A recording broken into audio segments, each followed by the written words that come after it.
আসসালামু আলাইকুম প্রিয় ডিফেন্স লাভার বন্ধুরা, আপনাদের সবাইকে সালাম জানাচ্ছি। আল্লাহ রাব্বুল আলামিনের ছোট বড় সমস্ত নিয়ামতের শুকরিয়া আদায় করছি।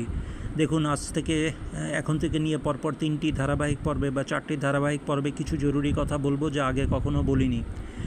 দেখুন, আমরা ভাগ্য গণনা করি না।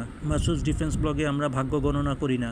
আর মানুষকে ভয় দেখানো হারাম, মানুষকে আমরা ভয় দেখাতেও চাই না। কেবল যা বাস্তব সত্য তাই আপনাদের কাছে তুলে ধরার চেষ্টা করতেছি। আল্লাহ তালাই শুধুমাত্র গায়েবের মালিক। কেউ যদি ভাগ্য গণনা করে, সে যদি মুসলমান, হিন্দু, বৌদ্ধ, খ্রিস্টান, ইহুদি যাই হোক না কেন, তার জন্য নিশ্চিত গন্তব্য হচ্ছে জাহান্নাম। বরঞ্চ আমাদের জন্য দায়িত্ব, আল্লাহ রসুল যা শিখিয়ে গেছেন তা হচ্ছে সতর্কতা। প্রতিটি কদমে কদমে সতর্কতা। নামাজ, রোজা, হজ, জাকাত থেকে শুরু করে সমস্ত ক্ষেত্রে সতর্কতাই আল্লাহ রসুল আমাদের শিখিয়েছেন। একমাত্র ওহুদের যুদ্ধে সতর্কতার অবলম্বন করার ভুলে মুসলমানদের কী অবস্থা হয়েছিল সেটাও দয়া করে মনে রাখবেন। এই জন্য ভাই, আমরা যে জিনিসটা বলতে চাচ্ছি, মাসুস ডিফেন্স ব্লক থেকে আমরা কাউকে ভয় দেখাই না, সত্যটা তুলে ধরার চেষ্টা করতেছি, 1 নম্বর কথা। দ্বিতীয়ত হচ্ছে যে আমরা কারো ভাগ্য গণনা করতেছি না। দেখুন, যা ঘটতে চলছে দুনিয়াতে এর আগে কখনো ঘটেনি। মাত্র গত 3 দিনের ভিতরে যা ঘটে গেছে, গত 3 দিনের ভিতর যা ঘটেছে দুনিয়াতে আগে তা ঘটেনি। তার আগে কিছু প্রয়োজনীয় কথা সেরে নেই। 1 নম্বর কথা হচ্ছে, দেখুন, মাননীয় ডিজিডিপি এবং সামরিক বাহিনীর কর্মকর্তাদের বলছি, দেখুন, ভারত পাকিস্তান যুদ্ধ শুরু হয়ে গেলে আমরা পাকিস্তানের কাছ থেকে যে F-17 থান্ডারও পাবো না।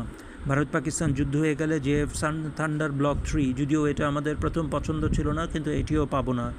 যদি চীন এবং তাইওয়ানের ভিতর যুদ্ধ শুরু হয়ে যায়, যদি চীন এবং তাইওয়ানের বিরুদ্ধে যুদ্ধ শুরু হয়ে যায়, মধ্যে যুদ্ধ শুরু হয়ে যায়, তাহলে আমরা J-20 অথবা J-10C অথবা J-10CE অথবা FC-31 কিছুই পাবো না।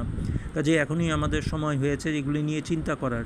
যদি এরকম চীন এবং তাইওয়ান যুদ্ধ শুরু হয়ে যায় বা দুনিয়ার অন্য কোনো ফ্রন্টে যুদ্ধ শুরু হয়ে যায়, আমরা SH-15 হাউইটজার পাবো না, চীনের কাছ থেকে SH-15 হাউইটজার পাবো না।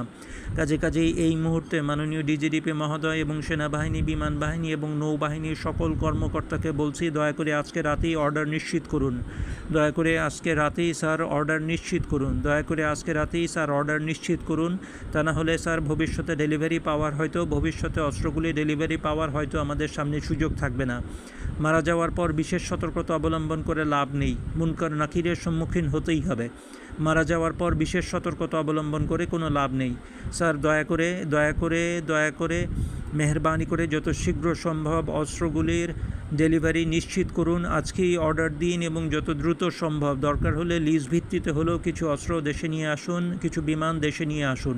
কিছুক্ষণ পরেই আপনাদের সাথে দ্বিতীয় পর্ব নিয়ে আলাপ করতে যাচ্ছি। আসসালামু আলাইকুম রহমতুল্লাহ।